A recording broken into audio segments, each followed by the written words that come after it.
Espiritismo desvenda os grandes enigmas da vida. De onde venho? Para onde vou? O que acontece após a morte?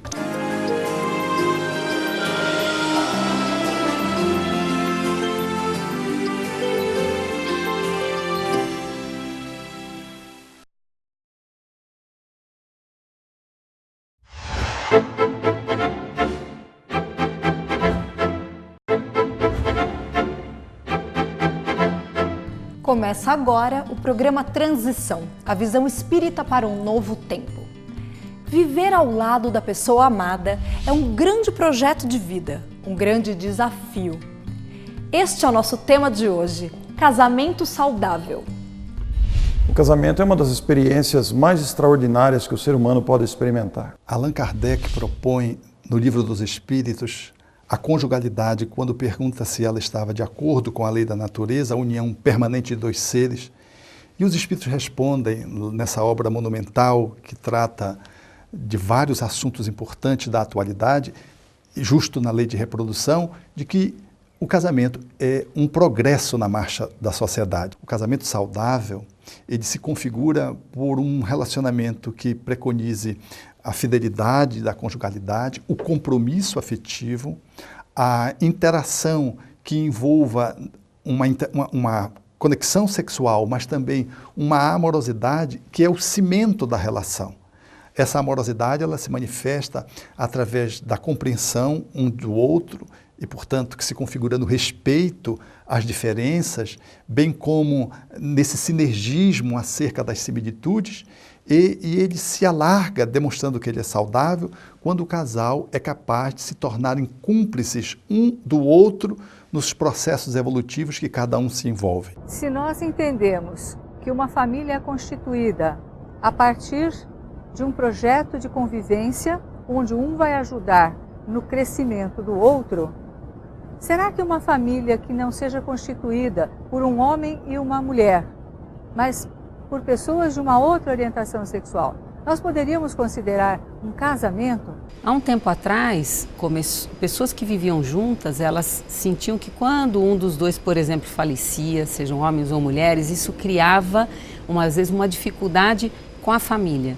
Então, em função do que ocorria no sistema social, é que se colocou a necessidade de buscar meios, e em muitos países já há uma aprovação. Esse ordenamento jurídico que vai se impondo, ele naturalmente resguarda o direito de seres acerca de patrimônio, acerca de gestão de filhos, garantias em torno daquilo que envolve quando um falece.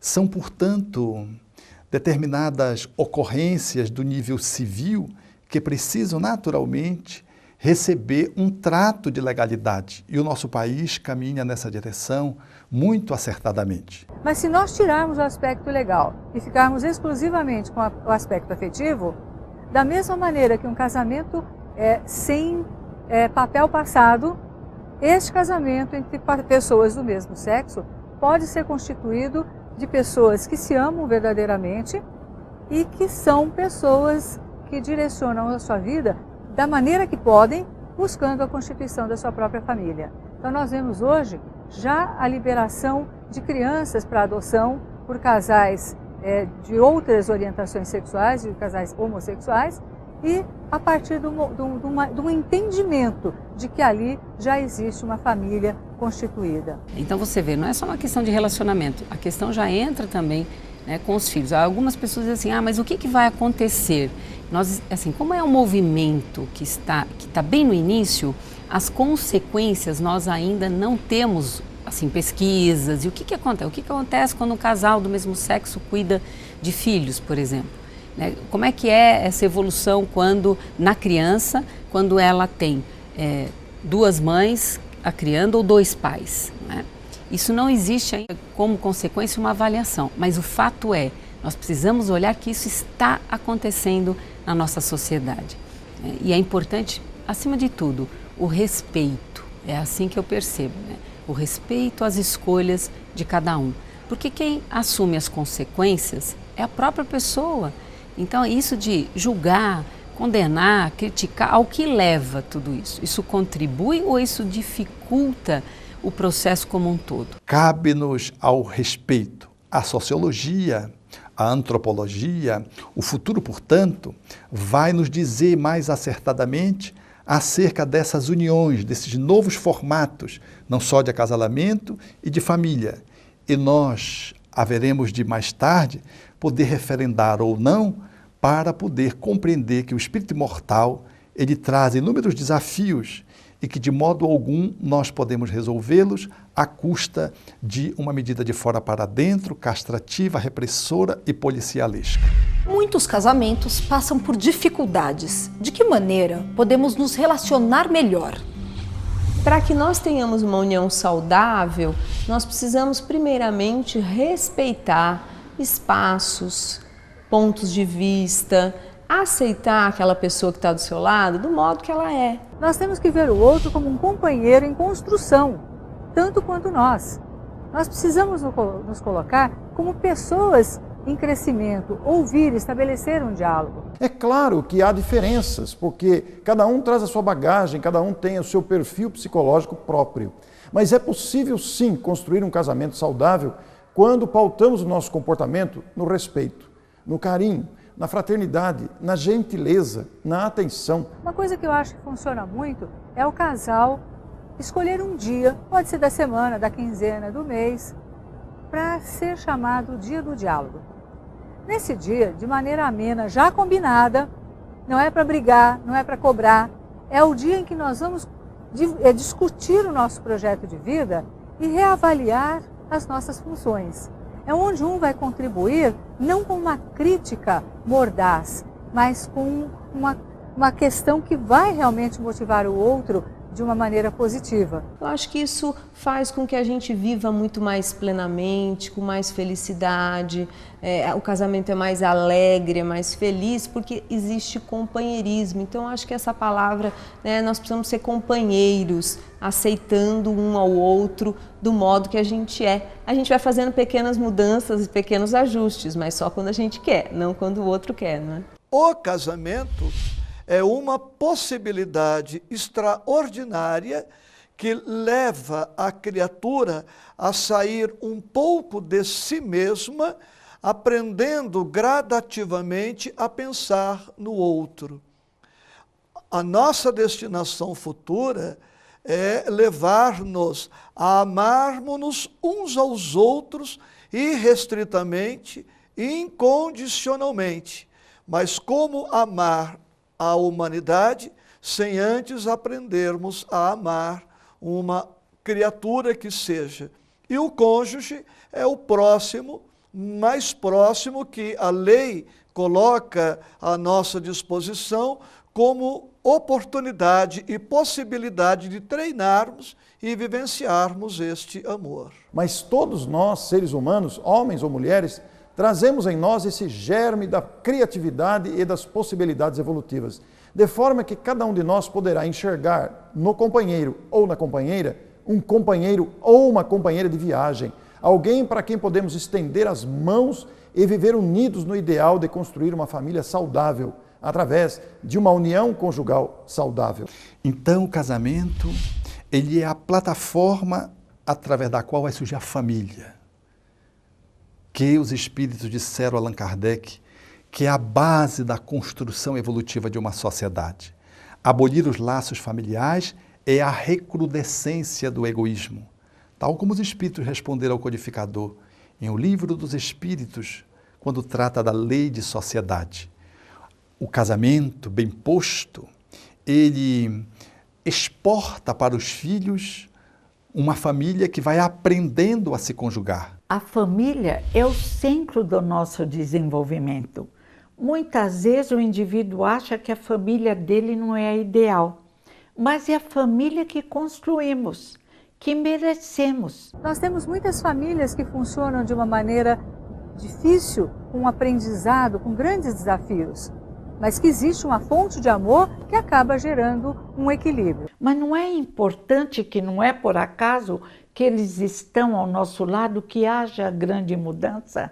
E não é maravilhoso que nós tenhamos a possibilidade de auxiliarmos um grupo familiar no crescimento espiritual?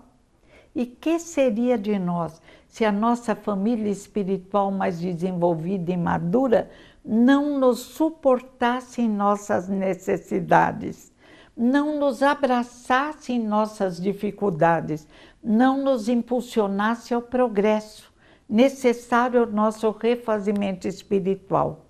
Se contamos com esse exército de luzes que nos apoia e apoia os nossos queridos, há que ter paciência. E isso nos revela que vale a pena amar, vale a pena construir laços, vale a pena curar os laços espirituais da nossa família consanguínea, aqueles desafetos que nós trazemos hoje, convertendo todos eles em laços de afeto no futuro, porque quanto mais relações espirituais de amor nós possuímos, mais amigos, mais parceiros e companheiros nós teremos nos desafios do futuro. A questão do casamento saudável, me parece que ainda Jesus de Nazaré é a pessoa que, de uma forma mais completa e ao mesmo tempo mais simples, foi a fundo nessa questão, como realmente buscar um casamento saudável.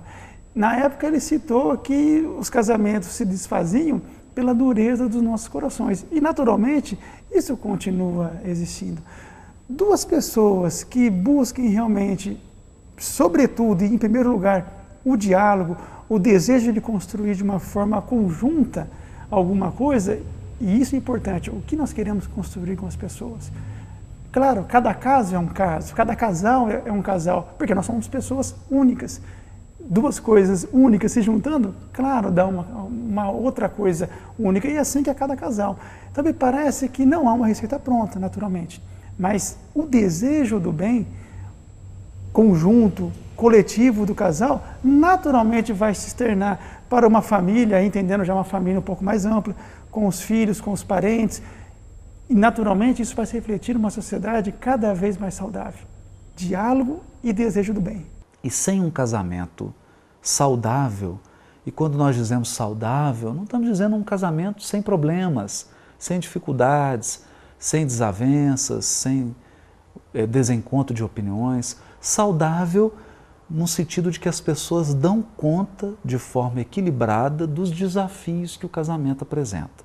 Toda vez que nós conseguimos lidar com os desafios de uma maneira integral, sem prejuízo da nossa saúde física, psíquica e emocional, isso significa que o nosso casamento é saudável, embora haja divergências, embora haja momentos felizes, momentos nem tão felizes, mas ele é saudável. E nós devemos procurar isso porque, independente da pessoa, a experiência do casamento é sempre uma experiência desafiadora, mas ela também compensadora. Porque nesses desafios da intimidade, nessas lutas e nessas alegrias que o casamento apresenta, a alma consegue um burilamento espiritual dificilmente capaz de ser conseguido em outras atividades.